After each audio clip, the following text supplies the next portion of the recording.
17 जून 2013 केदारनाथ आपदा में सिर्फ एक मंदिर ही बचा और बाकी सब तबाह हो गया। आप देख सकते हैं इस मौत के मंजर को। साल 2013 में आई हुई केदारनाथ आपदा में केवल मंदिर को छोड़ के कुछ नहीं बचा। मंदिर छोड़ सब कुछ तबाह हो गया। मंदाकिनी नदी की ये धाराएं अचानक बादल के फटने से पूरे केदारनाथ धाम को अपने साथ बहा ले गई। केदारनाथ के भयानक प्रलय में क्या क्या हुआ था ये जान के आपकी भी आंखें नम हो जाएंगी। केदारनाथ के ऊपर जब चोराबाली ग्लेशियर टूटा तो मंदाकिनी नदी ने इतना विकराल रूप लिया कि महज 20 सेकंड में पूरा केदारनाथ को अपने अंदर समा लिया। करीब 5000 लोगों की ऑन द स्पॉट मौत हो चुकी थी और 5000 से ज़्यादा लोग लापता हो गए थे। वहाँ के मकान पानी में ऐसे समा रहे थे जैसे पेपर के बने हों। हिमालय की आसमान छूती चोटियों की गोद में बसा हुआ उत्तराखंड राज्य हिंदू धर्म के पवित्र स्थलों का घर है, लेकिन तीर्थ यात्रा के खास दिनों में उस बार उत्तराखंड का मौसम कुछ खास नज़र नहीं आ रहा था। नतीजा था दिल को झंझोर के रखने वाला एक मूसलाधार बरसात, जिसमें बहकर बहुत लोग लापता हो गए और कुछ हज़ारों की जानें भी चली गई। एक खौफनाक तूफान के आने से पूरा उत्तराखंड ही तहस नहस हो गया। सबसे बुरा हाल हुआ था केदार नगरी का, जहां आई बाढ़ ने केदारनाथ का नामो निशान मिटा दिया था।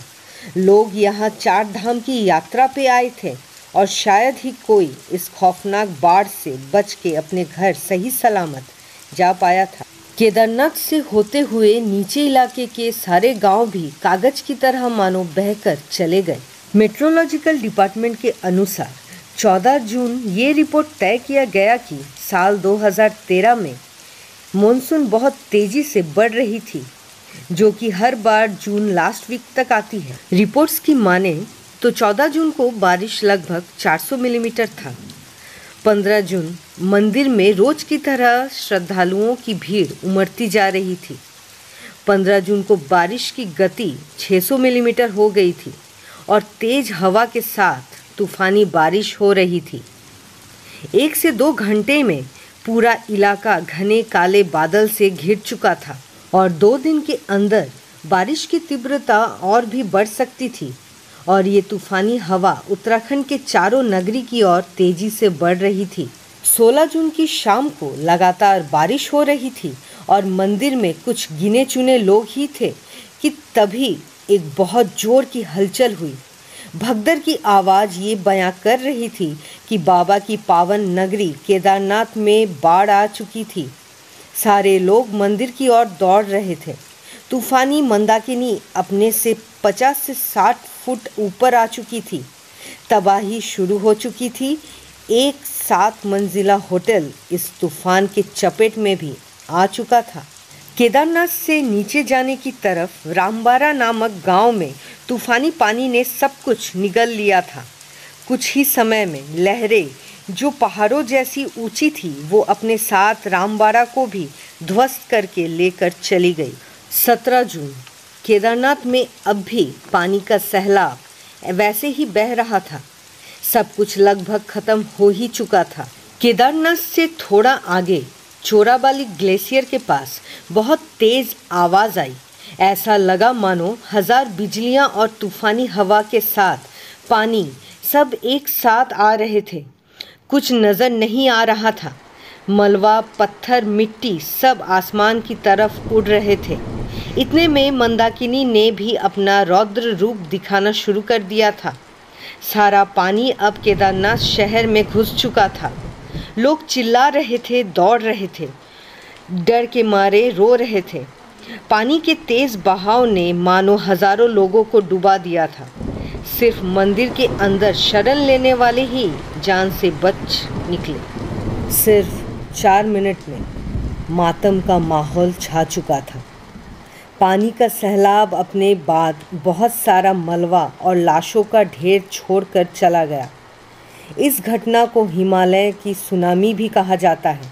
जो बचे लोग 16 जून तक बचे थे, वो भी आखिरकार 17 जून को ख़त्म हो चुके थे। ये सुनामी केदारनाथ से होते हुए नीचे के सारे गांव की ओर राक्षस जैसे बढ़ते रहे। गौरी कुंड समेत सब कुछ बह चुका था। जो भी बचा था वो था बाबा का मंदिर। 500 से ज़्यादा लोग जिन्होंने मंदिर के अंदर जाकर अपनी जान बचाई थी, उन्हें बाद में रेस्क्यू टीम की तरफ से मदद की गई।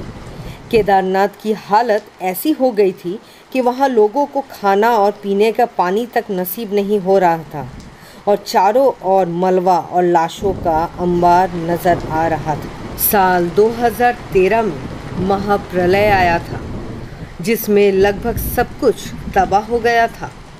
लोगों ने बचने के लिए इसी शिव जी के मंदिर में शरण लिया और भगवान शिव से प्रार्थना की ताकि उनकी जान बच सके। तभी पहाड़ से पानी के बहाव के साथ एक भीमशिला आकर मंदिर के ठीक पीछे लग गई, जिसके कारण पहाड़ से निकला हुआ पानी मंदिर से सीधे न टकराकर 2 हिस्सों में बंट गया और मंदिर को कोई नुकसान नहीं हुआ। तो ये थी 2013 की बहुत ही दर्दनाक केदारनाथ की कहानी।